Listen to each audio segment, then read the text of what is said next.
are people out there who are ingesting methylene blue. And when I was a kid, I used methylene blue to clean my fish tank. Why in the world would people ingest methylene blue? So methylene blue is used in fish tank cleaners. This is absolutely true. But please do not drink fish tank cleaner. Do I have to say that, really? But yes, don't drink fish tank cleaner, okay? So methylene blue is contaminated with heavy metals if you get it from fish tank cleaner. But if you get it from a reputable source like Transcriptions, where we purity, potency test everything, every single batch, it is pure methylene blue. Is there a reason to take pure methylene blue? The answer is absolutely yes. It's called a redox cycler, which means it helps you make more energy and it also builds your resilience at the same time. So don't be afraid about methylene blue. Don't buy it from your fish tank cleaner store and start ingesting it. Just get it from a reputable source like us. This kind of reminds me of the ivermectin thing, right? That like you could get the just kind of pharmaceutical grade, it's pure ivermectin. And then during the COVID pandemic, if you thought that that was an alternative safe therapy, that people were going out and buying the horse dewormer, which is one of the terms they use to attack people like Rogan when he took it, because it's like a paste and it's strawberry flavored and you give it to your animals on your land and there's a bunch of other stuff in it. So this is kind of similar here. Will people go out now and drink fish tank cleaner because it has methylene blue in it? Probably. Is that advisable? Almost certainly not. You want to get it clean and you want to get the real deal if you want to try methylene blue for yourself. And I think anything that goes viral is going to, you're going to start seeing more of it. People are going to jump on the trend. I do think that you have to check where this is coming from. See if you can find American made, like tested, and they show that transparency that there is no heavy metals in this stuff, because I know that there's a lot of stuff coming out of China. I have quality concerns around that. People are pumping it out really quick. So don't go to your fish tank cleaner and just start chugging that. You know that methylene blue actually also turns your brain blue and it can turn your heart blue? I don't know about this, guys. Look. I love when people say, I don't know, and then they make a point. So methylene blue does not stain living tissue, and it does not accumulate in tissue. We know this for a fact. We have one case report of a blue brain of someone who was treated for septic shock with a high dose of methylene blue right before they died.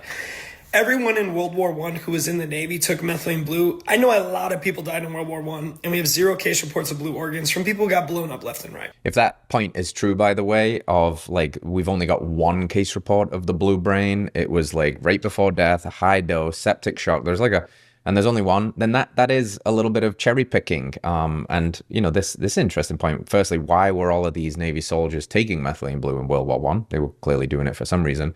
But you would think that in the case reports and everything that has been documented since then, that if these blown up bodies were scattered around everywhere, that somebody probably would have wrote about what's going on here with these blue organs, and we don't have that. So that is interesting. I have had methylene blue on my fingers, and it does temporarily stain, but it always comes off. So well, we'll carry on. We'll see what this is all about. Second, he states that the only benefit or the boost you feel from methylene blue is just from the serotonergic properties of methylene blue.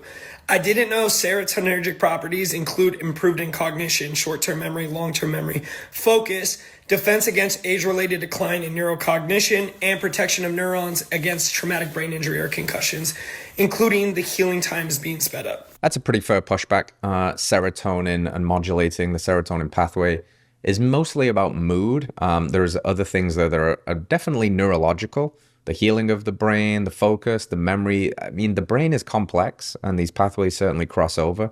But those, you can't say that if methylene blue is improving these things, that it's purely because of the serotonergic effects when these are different pathways. So I think that's an interesting pushback. No SSRI or no serotonin activity in the brain is going to cause that. Now, also, he is saying that unless you have a blatant block in your electron transport chain, you're not going to feel methylene blue. This is false as well. All the research points to ATP production being increased in the cell, and that's because methylene blue is an antioxidant in the cell. So it gets in the mitochondria and it can grab slipped electrons. The same electrons needed to make adenotriphosphate, which is ATP, your body's energy currency.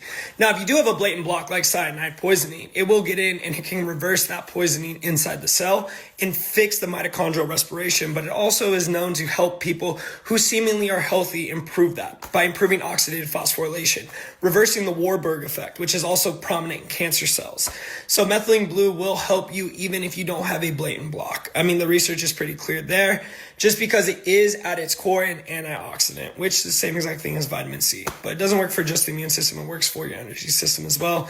Pretty amazing. So I think methylene blue is very viral, and I think anyone going against the grain right now and showing the blue brain picture is getting a lot of clicks and likes. If you can garner attention, you can garner currency. I do own a methylene blue company, so I understand this massively. So take everything I say with a grain of salt, but do your own research. Do your own research. I think that's interesting, and this will be probably a continuing debate. Like I said, there are big names that are very pro methylene blue, guys like Jack Cruz, for example, and then Paul is a big name who is anti it in the case unless you have a very specific block in your electron transport chain.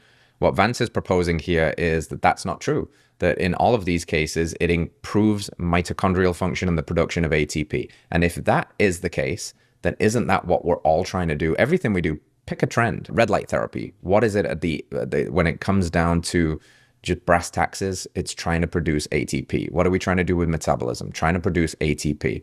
So if this is what methylene blue is doing, and it's not only doing it for people with a broken electron transport chain, then you could make the argument that it's a good thing. I think this war will continue, and I think we've still got a lot left to learn.